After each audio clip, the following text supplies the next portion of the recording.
Hello happy people, my name is Dan and welcome to another episode of playing the GM48 Game Jam games. These are all games made within 48 hours around the theme of side effects. So let's see what we've got. Okay, so up first today we have got Leaf and Death. And in Leaf and Death, you are a leaf avoiding death. There is a necromancer who has taken over the lands, and what you have to do is fight off their evil demons, which are spinning around you now and hitting me heavily because I took a lot of damage. What you have to do is, once you've defeated a square, as you see on the bottom right, you've got a map made of 9 squares, and in each 9 squares you have 9 smaller squares. It's a really clever design, and you complete a map by doing the 9 stages in that square, and then you have to do 4 to face the boss. Once you have defeated a square, you will choose a tile effect which affects the adjoining tiles to that square. It's a sort of tile-based, pick your side effect, your good and the bad, and then defeat the sort of wave of enemies that are in that square. It's really cleverly done. I like the effects, the way that the explosions have a little outline as you see there, the flower that comes up, I like the sort of Nokia style font as well, I think that's quite clever. I chose the 4-sided all-round pea shooter weapon here, so I was quite powerful, which I was quite pleased with given that I had 7 health. Yeah, I took a lot of damage. I'm going to have to give this another go and try not to die as often. But overall there's a large variety of enemies, and while the style is simplistic, I think it works really well, and there's an incredible level of detail. Like the way that the edges sort of spin around rather than stay in one place. And here you see I'm going to the desert, and there's different enemies here too. There's a lot of detail and a lot of attention to detail, which I think is amazing. I died. But I'll have to give it a go again, because that was really good. Okay, so up next we have got Stroid Raider. And in Stroid Raider, what you have to do is mine for resources and upgrade your ship. And you do this in a procedurally generated world, which is incredible.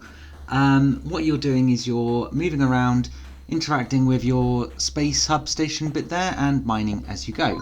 The only problem I found with this one, I figured out how to upgrade the core HP, but I was clicking around and I don't know how I upgrade the other things like the turret fire rate, which would be really helpful to move through the sort of mines, go mining a little faster, because as interesting as this game is and as fun a concept it is, oh, I got a little blue bullet there, I wasn't sure I was meant to do that. If I did, I spent some resources on that without realising.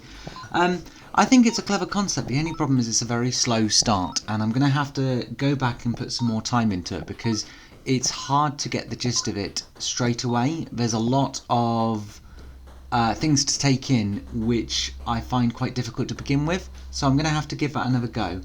But there's certainly a lot of potential here, and that's what I like. There's a lot you can do. I think it just needs a bit of smoothing out around the edges so that you can get the bits like how to get the turret fire bit going a little faster. Things like that I think can be improved on, but it's a good start. And now, welcome to the simulation with F3. And in F3, you remember those toys you had when you were younger? You had to put the wooden shapes in the hole. It's a bit like that, but a bit more intense. Rather than just putting the toys in the holes, the shapes in this case, what you have to do is memorise where they are, and when you pick them up, as you'll see there, each one has a side effect. So this one I have to put it in before the time runs out, this one I can't touch other objects. It's an interesting randomised side effect, and as you can see there, the squares are disappearing, the shapes on the side are disappearing, so you have to remember where they are as well, which adds to the difficulty, and I quite enjoy that sort of puzzle element. I did die a few times here, the reason being, so this is the only one I had slight issue with, because the side effect to this is you have to make sure, I did manage to get that one, but I tried it again and then I didn't because I put the triangle in the wrong place. You have to go when the light is green. Now, do you know where that light is? I thought it was on top of the triangle. It wasn't, it's in the top right corner and it's quite small. I would have liked maybe the red and green light to be the background, or at least a much larger presence. I think that's the only gripe I have with this. The rest of the side effects are really clever and quite well thought out. They sort of add a twist each time you play them. On top of having to remember where things were, it's clever. It's just the red and green light that I had issues with. So in this one, I have to go before the time runs out, and that one, I couldn't touch anything. So there are some clever ideas to this. It is quite short-lived, however. There's only 6 levels, so I hope the developer does make some more, because it was a lot of fun. I saw the light that time, but it was quickly panicked before it turns red. So yeah, I think it's very, very interesting, but yeah, quite a short game. So if there are more levels to look forward to in the future, then that would be great. Until then though, let's see what else we've got. And finally today we have Clumsy Company.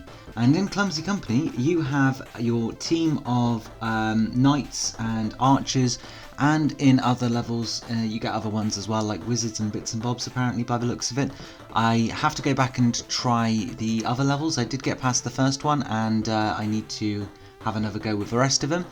What you have to do here is you have to choose a movement and attack, and in each one you have to, so basically what you have to do, so you've got at the bottom there the attacks and the movements. You have to plot that strategically and work with the side effects and positives and negatives of each movement or attack, and use that. I did have 2 knights on top of each other there, so I've just moved him out of the way so I can get the other one. Bob is feeling okay.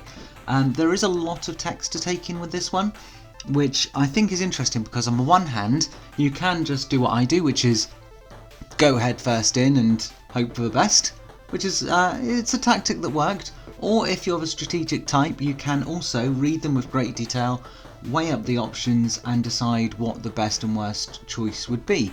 So there's a lot of detail in this, which I think is really, really clever. There's a lot of different things you can do and a lot of different ways you can play.